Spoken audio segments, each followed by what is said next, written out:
Mas, de fato, a gente, nos anos 90, o Francis Fukuyama lançou aquele texto que ele ficou famoso. Ele tem uns textos até bem interessantes sobre ciência política, não que eu concorde com eles, mas são textos assim até bem densos, mas ninguém lê, as pessoas só lembram desse texto, que esse texto o cara teve a coragem, né?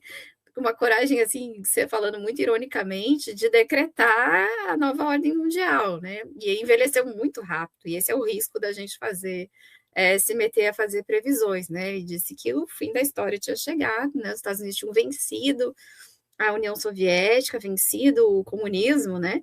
E agora era correr para abraço, né? Então a gente.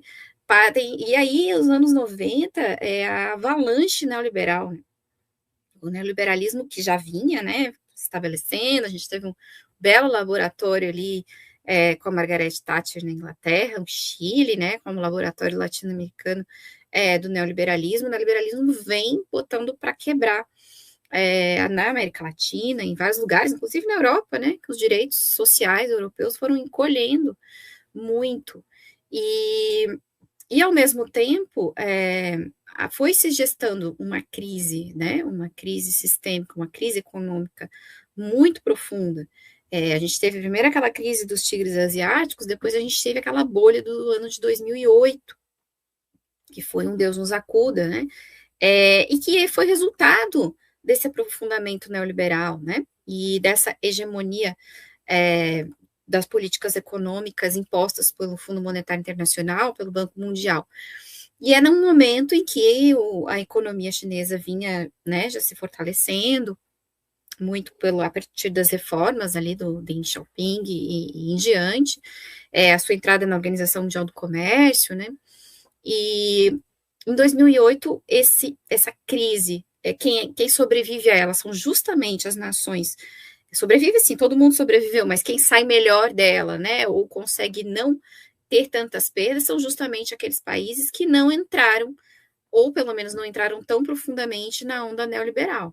Fundamentalmente a China, que tem um modelo socialista, né, e de planejamento, mas até, por exemplo, o Brasil, que era um país que saiu de uma década neoliberal e vinha com políticas anticíclicas, né, que conseguiram ter um respiro naquele momento. E isso impulsionou a formação desse bloco que não tem um tratado constitutivo, mas que a gente chama de bloco, que são os BRICS, né? Essa junção que veio alguns anos depois, né, de países que eu acho que a principal característica desses países quando o BRICS começa a funcionar, a ter os encontros com esse nome, é justamente países que estavam, de alguma maneira, em maior ou menor medida, deixando para trás ou nunca implementando, que é o caso da China, o dogma neoliberal. Então, a gente o BRICS vem com outro discurso, né, de reforma do sistema internacional, do sistema monetário internacional.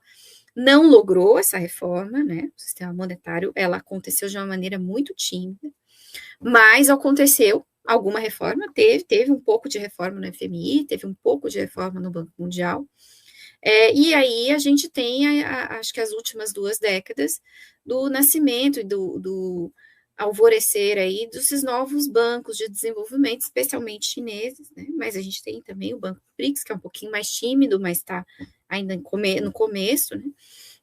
E com um discurso muito distinto do discurso de vitória dos Estados Unidos, que foi do neoliberalismo e da imposição do modelo neoliberal.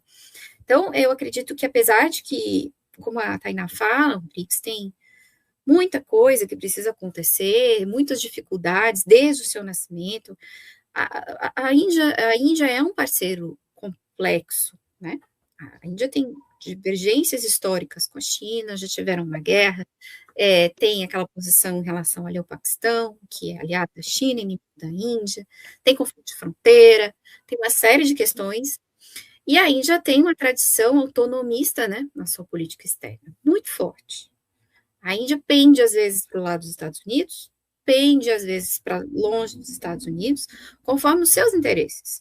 Né? Desde o Nehru, a gente tem uma consolidação de uma política externa muito autonomista. E eu não acredito que os chineses e russos não tinham isso em mente. Acho que tinham isso em mente. Acho que isso está na conta, né? E mesmo o Brasil. E então isso está na conta.